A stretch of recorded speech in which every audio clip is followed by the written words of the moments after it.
Jaganmohan Reddy party YSRCP అయినా, Telugu Desam party అయినా, లేదా భారతీయ జనతా పార్టీ అయినా, జనసేన అయినా కూడా ఆ పార్టీ అధినేతలకి ఒకరో ఇద్దరో ఉంటే ఎంత పోతే ఎంత అనేటువంటి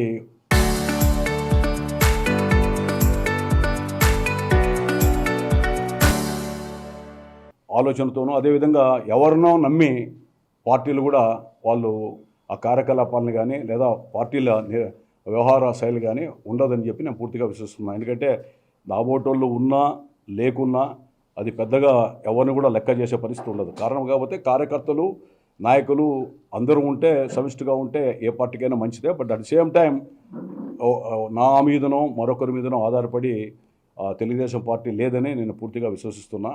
దాంట్లో ఏమాత్రం వేరే ఆలోచన లేదు. తర్వాత కొన్ని అంశాలు వచ్చాయి. జాతీయ ప్రధాన కార్యదర్శిగా తొలగించారని. ఎందుకంటే దీంట్లో ఉదయం నుంచి నాకు ఫోన్లు వస్తున్నాయి, వివిధ జిల్లాల నుంచి కార్యకర్తలు కూడా అడుగుతున్నారు. కాబట్టి వివరణ ఇవ్వాల్సిన బాధ్యత నా మీద ఉంది. దాంట్లో జాతీయ ప్రధాన కార్యదర్శిగా తొలగించిన దాంట్లో 100% అది కరెక్టే. దాన్ని నేను కూడా ఏకీభవిస్తున్నా. ఎందుకు అనంటే, మొన్న ఎన్నికల్లో నాకు టికెట్ ఇవ్వనప్పుడు చంద్రబాబు నాయుడు గారు నన్ను పిలిపించి, లేదు కొన్ని కారణాల వల్ల ఇవ్వలేకపోయాం, ఒక అధినాయకుడిగా ఆయనకు సంబంధించినటువంటి ఆ విషయాన్ని పూర్తిగా వివరించాడు. అందులో భాగంగా కర్నూలు, నంద్యాల 4 సంవత్సరాలు నేను పనిచేశాను పార్టీ కోసం. అదేవిధంగా ఇప్పుడు కూడా పోయి ఈ నెలంతా పనిచేసి అనంతపురం కూడా గెలవాలి. అదేవిధంగా మడక్సరలో ఈరన్నని విత్డ్రా చేయించాలా, గుంటకల్లో జితేంద్ర గౌడ్ని కూడా అక్కడ సయోధ్య చేయమని, అదేవిధంగా పొద్దుటూరుకి వెళ్ళి లింగారెడ్డి గారిని కొంత ఆడ సయోధ్య చేయమని వివిధ రకాలుగా నెల రోజుల పాటు పార్టీ చెబితే, అధినేత చెప్తే అవన్నీ కూడా విన్నా. అప్పుడు ఆయన ఒక మాట ఇచ్చాడు, నేను నిన్ను తప్పకుండా పార్టీ గుర్తిస్తాం, శాసనమండలి సభ్యుడిగాను లేదా రాజ్యసభను ఏదో ఒకటి చట్టసభలోకి నేను తీసుకుపోతానటువంటిది భరోసా ఇచ్చింది మాత్రం వాస్తవమే. ఆయనే నేను అడగకుండానే జాతీయ ప్రధాన కార్యదర్శిగా చంద్రబాబు నాయుడు గారు ప్రకటించారు. తర్వాత ఎన్నికలు వచ్చాయి. ఎన్నికల్లో నా వంతు పాత్ర ఏం చేశానో అందరికీ కూడా తెలుసు.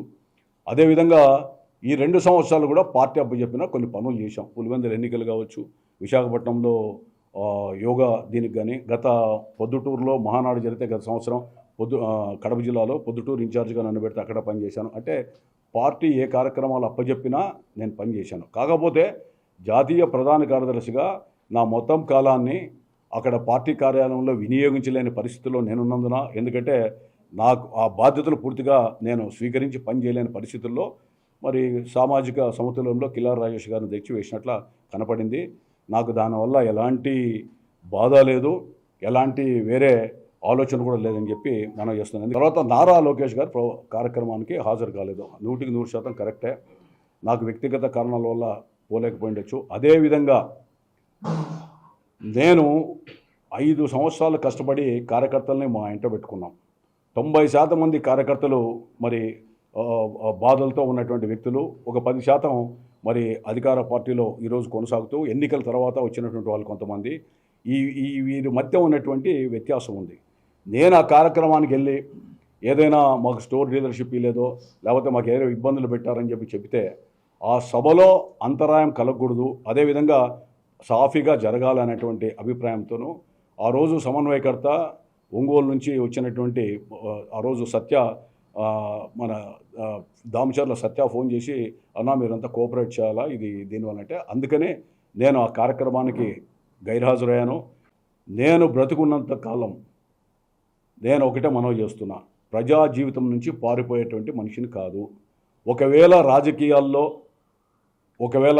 ఉండలేక ఇమడలేని పరిస్థితి వస్తే రాజకీయాలకి గుడ్ బై చెప్పైనా నేను అవే స్వచ్ఛంద ద్వారా వ్యవస్థలో జరిగేటువంటి లోపాలని, వ్యవస్థలో జరిగేటువంటి ఆకృత్యాలని, వ్యవస్థలో మార్పు కోసం నేను ఒక ప్లాట్ఫామ్ పెట్టుకొని దాని మీద పోరాటం చేయడానికి సిద్ధంగా ఉన్నానే తప్ప నేను తెలుగుదేశం పార్టీ వీడాలనే ఆలోచనలో లేను.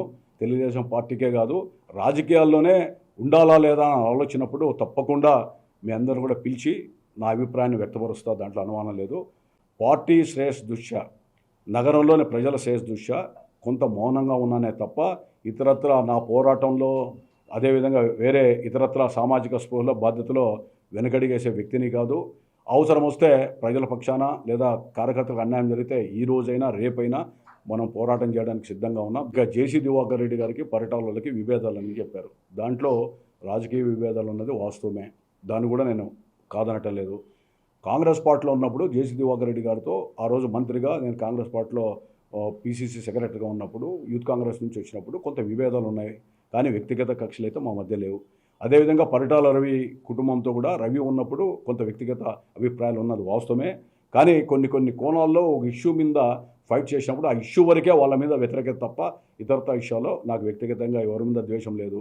ఈరోజు పరిటాల సునీత గారు మాట్లాడినా ఆమె ఎప్పుడు కూడా అన్నాను మాట్లాడుతుంది, మంచిగానే మాట్లాడుతున్నాం ఎవరితో కూడా. అదే జేసీ ప్రభాకర్ రెడ్డి గారు కల్పన విష్ చేస్తే నేను కూడా మాట్లాడుతున్నా. నాకు రాజకీయంగా ఎక్కడైనా ఒక ఇష్యూ వచ్చినప్పుడు ఆ ఇష్యూలో విరుద్ధ అభిప్రాయాలు ఉన్నప్పుడు నా అభిప్రాయాన్ని నేను నిర్బంధంగా చెప్పి దాని మీద స్టిక్ ఆన్ అవ్వడం నా లక్ష్యం. ఒకవేళ అది రాజకీయ విభేదాలుగా పరిగణించాల్సిందే తప్ప వర్గశత్రులుగా భావించడం లేదా వర్ణించడం అనేది సరైనది కాదు. వాళ్ళు కూడా ఛానల్ చెప్పారు విభేదాలు ఉన్నాయి, విభేదాలు వాస్తవమే, దాంట్లో నేను ఏకీపిస్తున్నా, కాదంటలేదు. ఒకప్పుడు రాయలసీమలో ఫ్యాక్షన్ నేపథ్యం ఉన్నప్పుడు చాలామంది నాయకులు ఇళ్లలో కొంతమంది దాక్కున్న రోజుల్లో కూడా బయటకు వచ్చి అన్యాయం అని చెప్పాను. అదేవిధంగా రాజశేఖర రెడ్డి గారు ముఖ్యమంత్రిగా ఉంటే క్రిస్టల్ గార్డెన్లో పెద్ద ప్రోగ్రాం పెట్టి ఆనాటి ముఖ్యమంత్రి గారిని పిలిచా, ఆనాటి ప్రతిపక్ష నాయకుడు చంద్రబాబు నాయుడు గారు కూడా పిలిచాను. ఆ రోజు సురవరం సుధాకర్ రెడ్డి గారు, జయప్రకాష్ నారాయణ, బివి రాఘవులు గారు, అదేవిధంగా కొండా లక్ష్మణ్ బాబూజీ, ఫైనాన్స్ మినిస్టర్ ఆనాటి ఫైనాన్స్ మినిస్టర్ రోషయ్య గారు వచ్చారు.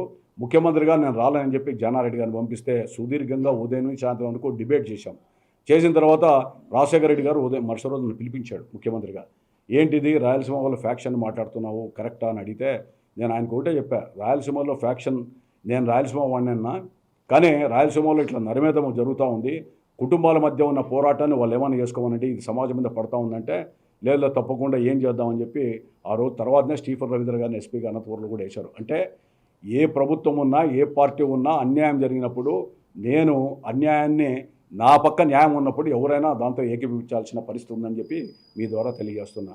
అదేవిధంగా అనేక సందర్భాల్లో రకరకాలుగా వార్తలు వస్తూ ఉంటాయి, కానీ వాటన్నిటికి స్పందించాల్సిన అవసరం నాకు లేకపోయినప్పుడు కూడా ఈ విషయంలో ఒక పార్టీకి ఏదో వార్నింగ్ ఇచ్చాడు, అల్టిమేటం ఇచ్చాడు అనేటువంటిది, ఎందుకంటే ఆ పార్టీలు పెట్టుకున్న జగన్మోహన్ రెడ్డి గారిని ఎవరైనా అల్టిమేటం ఇచ్చినా ఆయన యాక్సెప్ట్ చేయడు, తెలుగుదేశమైనా జనసేన అయినా కూడా. ఎందుకంటే వ్యక్తుల మీద ఇద్దరు ముగ్గురు వ్యక్తులు ఉంటే ఎంత పోతే ఎంత భవన్లో పార్టీలు ఉంటాయి కాబట్టి దాన్ని పెద్ద పరిగణలోకి తీసుకోవాల్సిన అవసరం లేదు. తర్వాత ఆలోచనలు కూడా నేను లేనని చెప్పి కూడా మీ ద్వారా తెలియజేస్తున్నా.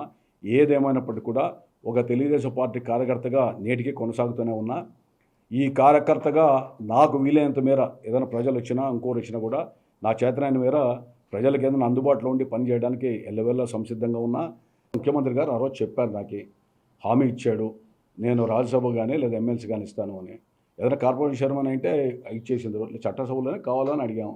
ఒకవేళ చట్టసభలు ఇస్తే పని న్యాయం చేస్తాం, లేదంటే నా వంతుగా నా పనులు చూసుకుంటూ వీలైనంత టైంలో సమాజాన్ని పని చేసుకుంటుంటాం. ఎందుకంటే ఆయన చెప్పాడు, ఇచ్చిన మాట ప్రకారం ఆయన ఇస్తాడని అనుకుంటున్నా. ఇప్పటికి కూడా నేను అదే విషయాన్ని కార్యకర్తలందరూ కూడా ఆ రోజు నియోజకవర్గంలో పెట్టి పిలిచాను. 1-to-1 ఒక 20 లీడర్లు కూడా పిలిచి చెప్పాను, మనకు అవకాశం వస్తుంది, మీరు ఎక్కడ కూడా తొందరపడద్దండి, పని చేయండి, ఇక్కడికి ఓడిపోతే మాత్రం. ఎందుకంటే 2004లో నా టికెట్ రానప్పుడు నేను ఇండిపెండెంట్ చేశాను. ఇండిపెండెంట్ చేసినప్పుడు ఆ టీడీపీ అభ్యర్థి ఓడిపోయాడు, నేను ఓడిపోయాను. అప్పుడు నేను కట్టసేపోతే గెలిచిండేమో అనే భావన ఎక్కడ ఉందో అనేటువంటిది ఒక అనుమానం ఉంది. రెండవది, ఓడిపోతే నన్నే ప్రశ్నిస్తాడు, ఎందుకంటే మీరు బాగా చేస్తారు రావచ్చు కదా, దానికోసం పనిచేశారు. ఇది జగన్మోహన్ రెడ్డి ప్రభుత్వం మీద వ్యతిరేకత, చంద్రబాబు నాయుడు గారు ముఖ్యమంత్రి కావాలా, మా అందరి రెక్కల కష్టం ఉంది, కార్యకర్తల రెక్కల కష్టం ఉంది. ప్రతి వాడు ఆ రోజు 5 సంవత్సరాలు పనిచేశాడు. ఎన్నికల్లో కూడా వాళ్ళందరూ పనిచేస్తేనే ఎవరైనా గెలుస్తారో తప్ప ఏదో వచ్చిన తర్వాత గెలిచామంటే పార్టీతో పాటు కార్యకర్తలు ఈ రెండు కలిపే విజయానికి దోహదపడింది తప్ప వేరే ఇతరత సొంత బలం అనుకుంటే చాలా తప్పు ఎవరైనా.